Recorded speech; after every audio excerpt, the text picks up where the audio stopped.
నమస్తే. సుమన్ టీవీ సమర్పిస్తున్న పద్మవ్యూహం కార్యక్రమానికి స్వాగతం.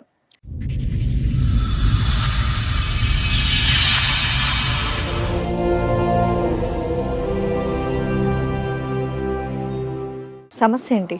నన్ను లవ్ మ్యారేజ్ చేసుకున్నారు. తర్వాత 1.5 year తర్వాత తినకి స్మోకింగ్, డ్రింకింగ్, ప్యాక్ ఆట, అమ్మాయిల అలవాటు అన్ని వరుసగా వచ్చేసినాయా? మేము ఇంట్లో అమ్మ నాన్ని కాదనుకొని మేము పెళ్లి చేసుకున్నాం. నేను బయటికి వెళ్ళి అమ్మాయిలతోటి తిరగడం. అది ఎలా తెలిసింది మీకు?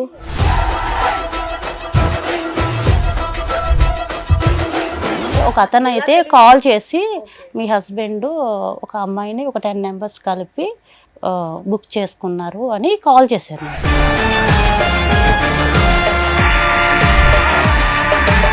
నేను ఒక లొకేషన్ పెడతాను, మీరు ఆ లొకేషన్ వచ్చి చూడండి మీ హస్బెండ్ ఏం చేస్తున్నారు అన్నారండి. ఈ గొడవలు తప్ప కలిసే ఉన్నారా? ఈ గొడవలు అయిన తర్వాతే మేడం మేము ఎక్కడ దాకా వచ్చాము.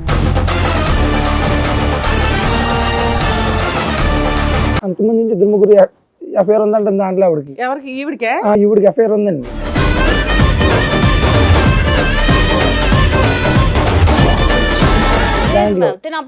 కాదు మేడం, కావాలంటే నేను చెప్తాను మేడం, వాళ్ళు కూడా ఉన్నారు. కాదు మేడం, ఆవిడకి ఎఫ్ఐఆర్ ఉందన్న విషయం మీకు ఎప్పుడు తెలిసింది?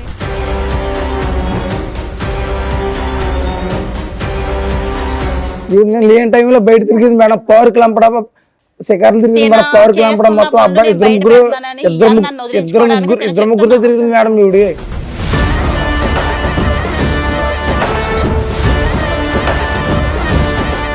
పోలీస్ స్టేషన్ దగ్గరికి వెళ్తే మీ ఆయన ఒక అమ్మాయిని పాడు చేసి పరారు అయ్యాడని మాకు కంప్లైంట్ వచ్చిందని అన్నారు మేడం.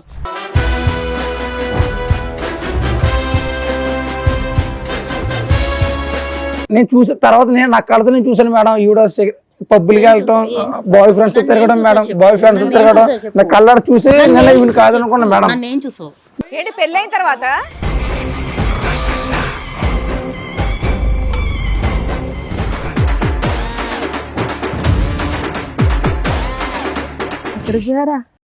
ఎక్కడికి పోయినా తెలియగలుగుతా? నువ్వెందుకు వచ్చావు? ఎక్కడికి వెళ్ళావు?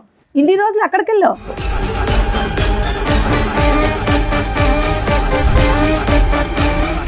ఆవిడైతే మంచిది కాదు మేడం, మీరు ఎన్ని చెప్పినా కానీ మేడం అందరిని వాడుకుంటా నన్ను పట్టుకుంది మేడం. నేను ఆవిడ మన ఆ మాయలో పడిపోయాను మేడం. నాకు ఏమన్నా స్క్రిప్ట్ రాసుకొని వచ్చావా? స్క్రిప్ట్ రాసుకొని వచ్చావా? మీ ఆవిడ మీద ఇదే చెప్పాలని మాట్లాడుతుంటే ఆగవా?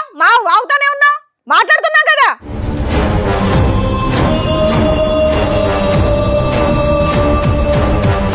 ఆల్రెడీ చెప్పుకోవాలి కూడా, ప్రూఫ్స్ కూడా ఉన్నారు మేడం.